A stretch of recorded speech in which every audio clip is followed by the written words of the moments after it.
Halo semuanya, perkenalkan nama saya Sama Wisely, NIM C241900074. Pada kesempatan ini, saya ingin memberikan sebuah ulasan mengenai sebuah ilmu yang bernama biologi perikanan. Nah, sebenarnya biologi perikanan itu apa sih?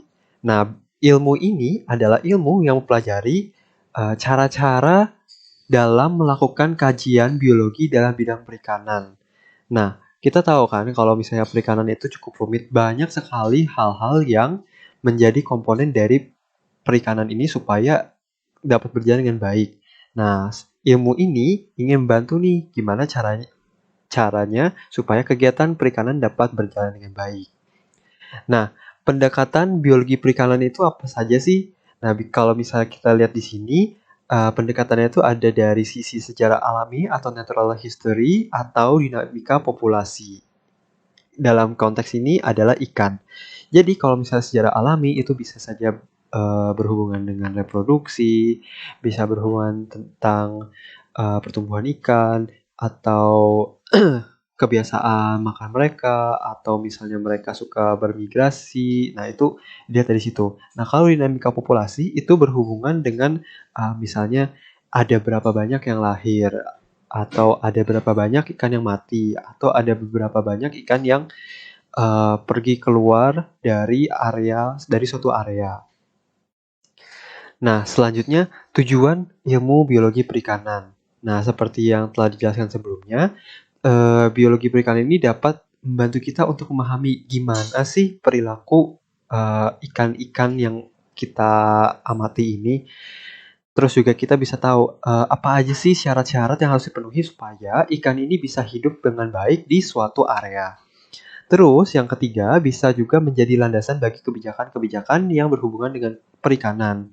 Nah, jadi maksudnya adalah melalui ilmu biologi perikanan ini kita bisa memperoleh data-data konkret untuk membuat kita atau orang-orang yang mengambil keputusan semakin mantap nih. Kira-kira kebijakan seperti apa yang bisa diambil supaya kegiatan perikanan yang ada dapat terus berlanjut. Nah, lalu dalam ilmu biologi perikanan ini aspek apa saja sih yang diperhatikan dalam mengkaji sumber daya perikanan? Jadi apa aja nih kira-kira yang bakal menggambarkan kondisi sumber daya ikan kita? Nah, di sini ada bab dan subbabnya nih. Ada misalnya bab pertama itu pertumbuhan, bab kedua itu reproduksi, dan bab ketiga adalah makanan. Nah, pertumbuhan kita tahu ya, itu kayak dari ikan masih larva sampai besar. Terus kalau untuk reproduksi itu berarti ikannya kawin dan menghasilkan keturunan atau telur-telur. Terus kalau makanan di sini berhubungan dengan kebiasaan makan ikan nih. Kira-kira ikannya itu makannya apa dan pastikan setiap makanan itu punya nilai nutrisinya masing-masing kan. Kita juga bisa menilainya dari situ juga. Atau bisa berhubungan juga dengan daur energi. Nah, untuk pertumbuhan sendiri dibagi lagi menjadi distribusi frekuensi panjang, hubungan panjang dan bobot, ada juga dan faktor kondisi. Kalau reproduksi ada nisbah kelamin, tingkat kematangan gonad, indeks kematangan gonad, fekunditas dan diameter telur. Sedangkan kalau kebiasaan makan itu terbagi menjadi indeks bagian terbesar atau index of preponderance bahasa Inggrisnya. Lalu ada luas relung makanan, ada juga tumpang tindih, ada panjang usus relatif, hubungan volume makanan dan panjang tubuh ikan, dan indeks isi lambung. Nah, yang pertama nih, pertumbuhan. Yaitu ada distribusi frekuensi panjang. Di sini kita mau tahu nih kira-kira struktur populasi ikan berdasarkan ukurannya itu seperti apa. Kan setiap individu pasti beda-beda ya. Nah, kita mau kelompokin nih berdasarkan ukurannya.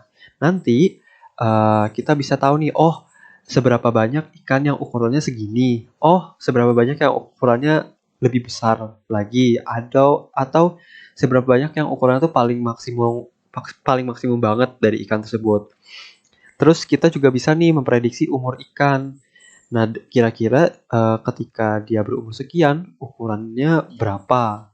Terus kita juga bisa seperti yang dijelaskan sebelumnya, kita ngelompokin nih ikannya supaya membantu kita memahami populasi ikan tersebut. Lalu yang selanjutnya adalah hubungan panjang dan bobot. Nah, hubungan panjang bobot ini seakan-akan kita mau tahu nih, ketika ikan memiliki panjang sekian, maka bobotnya berapa sih? Nah, ini sangat berguna teman-teman untuk membantu kita menganalisis data perikanan. Karena saat kita di lapangan lebih efisien untuk mengukur panjang tubuh ikan daripada bobot. Kan kalau ikan-ikannya besar kan pasti berat ya. Jadi kita bisa mengukur panjangnya saja untuk mengetahui kalau panjangnya segini pasti kurang lebih bobotnya adalah sekian. Begitu. Lalu yang ketiga adalah faktor kondisi. Nah, faktor kondisi ini dibuat dengan dugaan ikan dengan kombinasi berat dan panjang yang tertentu akan memiliki kualitas hidup yang lebih baik. Jadi, uh, kalau misalnya bobotnya sekian, panjangnya sekian, oh berarti ini optimal nih. Tapi kalau misalnya panjangnya ada anomali gitu ya, misalnya, oh berarti ikannya lagi hidupnya nggak optimal nih, nggak sejahtera. Nah, biasanya nilai faktor kondisi ini dipengaruhi oleh kondisi lingkungan yang ditempati oleh ikan. Jadi kalau misalnya kondisi ekosistemnya itu kurang baik, maka faktor kondisinya ini bakal rendah nih nilainya. Dan berlaku sebaliknya juga kalau misalnya ekosistemnya sedang baik. Selanjutnya ada untuk reproduksi. Nah, untuk reproduksi ini ada nisbah kelamin. Nisbah kelamin ini adalah perbandingan antara populasi ikan jantan dan betina. Nah, idealnya nisbah kelamin ikan itu adalah 1:1. Kenapa? Supaya setiap individu ikan dapat memiliki pasangannya masing-masing. Jadi nggak ada yang namanya berantem karena rebutan pasangan. Terus ada juga tingkat kematangan gonad. Nah, ini kita mau mengelompokkan ikan berdasarkan seberapa matang nih gonadnya. Tujuannya supaya ngebantu analisis siklus hidup ikan di alam. Setiap ikan memiliki kriterianya masing-masing. Kira-kira pada kalau misalnya bentuknya seperti ini, ukuran seperti ini, warnanya seperti ini, itu udah matang belum ya gonadnya? Siap memijah nggak sih dia? Nah, itu untuk membantu analisis hal-hal yang berhubungan tentang itu. Lalu, ada indeks kematangan gonad. Indeks kematangan gonad ini adalah perbandingan antara bobot gonad dengan bobot tubuh ikan. Nah, jadi biasa perhitungannya itu adalah kita ngebandingin nih antara bobot gonad dengan bobot tubuh ikan secara keseluruhan. Nah, untuk diketahui indeks kematangan gonad ini berhubungan banget dengan tingkat kematangan gonad. Kenapa? Karena semakin tinggi tingkat kematangan gonadnya, maka nilai indeks kematangan gonadnya juga akan semakin tinggi karena makin berat gonadnya, makin matang. Lalu ada juga fekunditas. Nah, fekunditas ini adalah kalau saya sebutnya sih nama lain dari jumlah telur ikan yang siap untuk dipijah. Nah, jumlah telur ini biasanya dipengaruhi oleh faktor lingkungan, umur, dan ukuran. Kalau misalnya lingkungannya kurang optimal, bisa saja membuat produksi telurnya menjadi sedikit.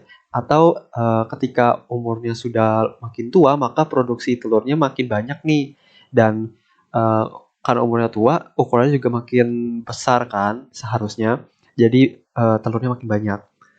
Lalu ada juga diameter telur. Diameter telur ini ya biasalah ukuran telur ikan.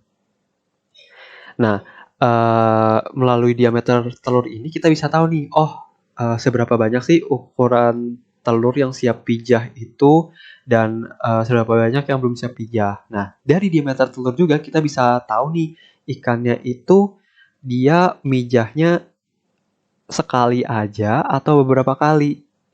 Kurang lebih begitu. Kalau misalnya dia mijahnya sekali, kita tahu nih dia mijah cuma di bulan ini doang. Kalau misalnya dia beberapa kali, kita tahu dia mijahnya di bulan ini dan ini.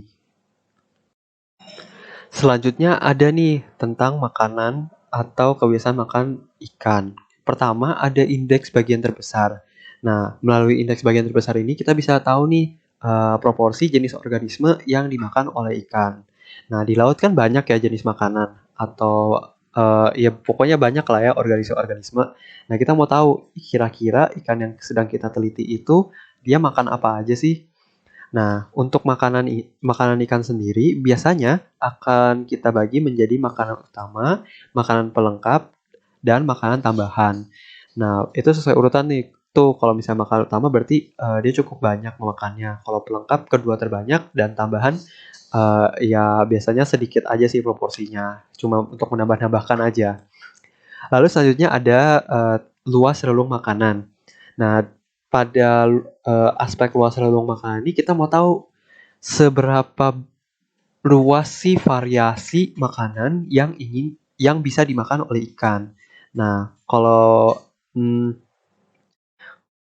soalnya ada ikan yang dia tuh makan apa aja gitu. Kayak misalnya kita ambil contoh ikan air tawar, ikan lele kan dia apa ya?